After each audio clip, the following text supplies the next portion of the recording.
જય શ્રી કૃષ્ણ મિત્રો, આજે આપણે બનાવવાનું છે ઝીણી સેવનો શીરો।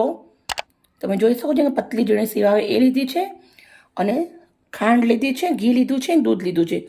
4 વસ્તુથી આપણી મસ્ત મજાનો શીરો બની જશે। તો બનાવવાની રીતે આપણે ચાલુ કરીએ છીએ। મૂક્યું છે, આપણે લોયાના અંદર ઘી નાખી દઈશું।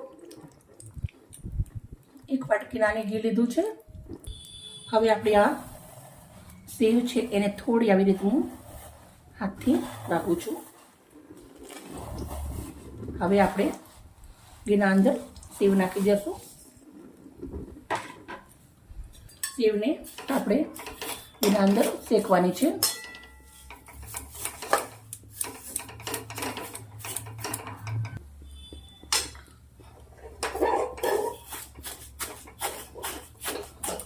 સેવને સરસ ઘીના અંદર પહેલા શેકી લેવાની છે।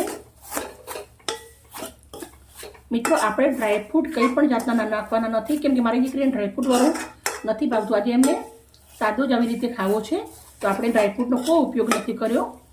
ડ્રાયફ્રૂટ વગરનું છે, કંઈ પણ મમ્મી, ગામડાની મમ્મી પણ આસાનીથી બનાવી શકે એના માટે। તો આપણે સરસ મજાની સેવને ઘીના અંદર શેકી લેવાની છે। હજી મેં દૂધ લેવાની છું। દૂધ મેં ગરમ કરી લીધું છે। પહેલાં દૂધને મેં ગરમ કરી લીધું હતું, પછી મેં બોટલના અંદર લીધું છે। થોડું નોસીકું ગરમ દૂધ લેવાનું। સેવ પણ આપણે સરસ મજાની શેકી લેશું।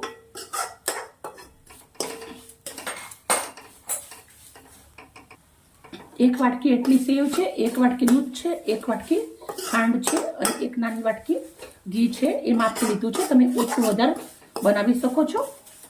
તો તમે જોઈ શકો છો સેવનો કલર સરસ મજાની આપણે શેકાવા આવી છે। થોડું હજી આપણે એને ડાર્ક કલર થવા દેશું। સેવ આપણી સરસ મજાની શેકાઈ ગઈ છે। હવે આપણે અંદર દૂધ નાખી દેવાનું છે।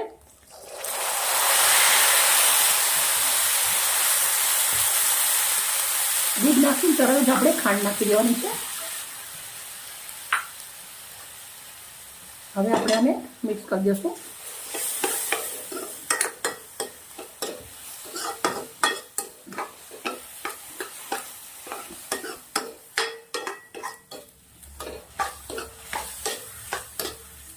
સરસ મજાનું દૂધ અને ખાંડ ભળે ત્યાર સુધી શેકી લેવાનું છે।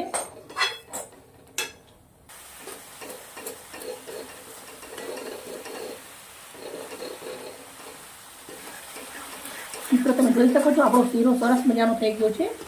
આવી રીતના લોહી છોડે છે। 2 મિનિટ આપણે એને મસ્ત શેકી લેવાનું છે।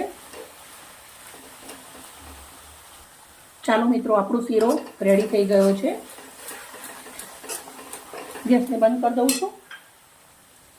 એક પ્લેટ લીધી છે, એના અંદર હું કાચની પ્લેટના અંદર નીકાળું છું। મસ્ત મજાનો આપણો શીરો એકદમ સિમ્પલ રીતે રેડી થઈ ગયો છે। મિત્રો, અમે જ્યારે કચ્છમાં મહેમાન જઈએ ને ત્યારે આવી રીતે જ અમારા કચ્છી લોકો શીરો બનાવે। કંઈ પણ ડ્રાયફ્રૂટની જરૂર નથી પડતી હોતી। શીરો બહુ જ સરસ લાગે છે।